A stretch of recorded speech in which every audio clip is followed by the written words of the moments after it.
Thank you, Chair Khan and Assistant Attorney General Cantor, for the opportunity to speak today. It's an honor to be here.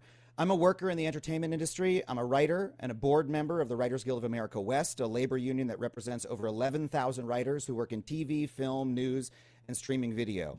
I'm also an actor and a comedian, and I'm here today to talk to you about the most hilarious subject of all, corporate media mergers. I'm here in part because the show I created, Adam Ruins Everything, was killed by a corporate merger, specifically by AT&T's acquisition of Time Warner.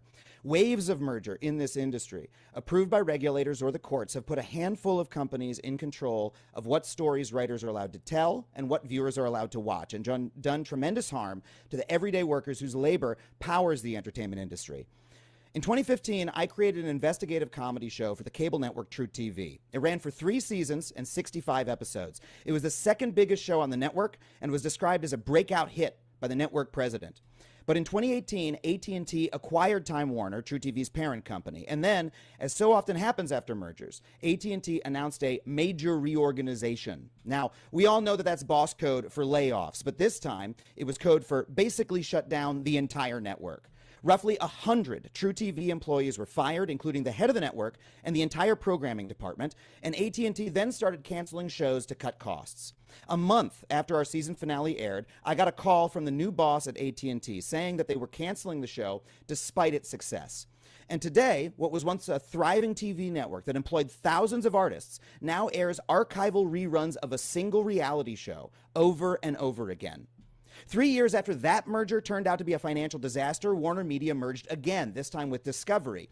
And just yesterday, 2 weeks after that merger closed, that new entity announced that they were ending all scripted television production at TNT and TBS, 2 networks that have been leading the way in cable scripted programming for over 30 years.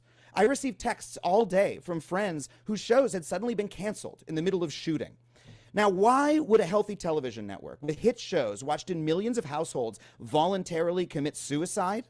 Well, the executives of the new megacorp proudly state in the press that the only reason these cuts were made was the merger.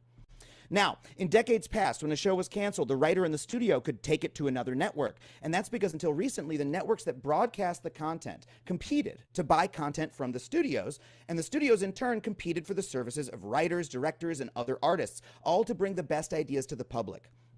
But after 2 years of vertical and horizontal mergers, today, the network that broadcasts your show also owns the studio that makes it, the IP that it's based on, and the cable infrastructure that brings it to your house. Just six companies now control the production and distribution of almost all entertainment content available to the American public in theaters, on TV, and on streaming services. And the impact on those of us who actually make all this content has been profound. When I created Adam Ruins Everything in 2015, we pitched it to truTV, TNT, TBS, Discovery, and HBO. But today, all those buyers have consolidated into a single entity, HBO Max. With fewer employers competing for our labor, they can more easily hold down our wages and set onerous terms for our employment. For example, despite unprecedented growth and record profits, my union has found that median pay for TV writer-producers is nearly the same as it was in the 90s, 30 years ago. And this problem affects every worker in our industry. Because the companies unilaterally control the schedules of so many movies and shows, crew members are now being forced to work longer and longer hours, sometimes working 18 hours a day, 6 days a week, for months on end for very low wages. Actors find themselves trapped in exclusive contracts that prevent them from pursuing other work, even when they're not shooting. And after Disney merged with Fox, they used their market power to end back-end participation, preventing show creators and producers from sharing in the profits of the work they created. Now, the corporate lawyers will say that all of this, the layoffs, the cuts to worker pay, are good because they reduce prices for consumers. But if there's a single example of one of these media mergers reducing prices in any way, I would love to see it. In fact, a recent report by the Writers Guild lays out the truth that every media viewer already knows. Today, we pay more than ever for less choices. Finally, the economic power wielded by this tiny group of companies means that they control what we as creators are allowed to say and what messages the public has access to. My show was well known for telling the uncomfortable truth about difficult subjects, but the only time we were censored by our network was when we did an episode called Adam Ruins the Internet about monopolistic consolidation in the cable industry. And after it aired, Time Warner pulled the episode from reruns and streaming because they were worried it would anger AT&T and jeopardize the merger. And I know that my story is not the only one. Without competition, these companies have no incentive to take a chance on new stories from emerging creators. Instead, they pack their services with cheap, repetitive content based on IP they already own because there's nowhere else to go.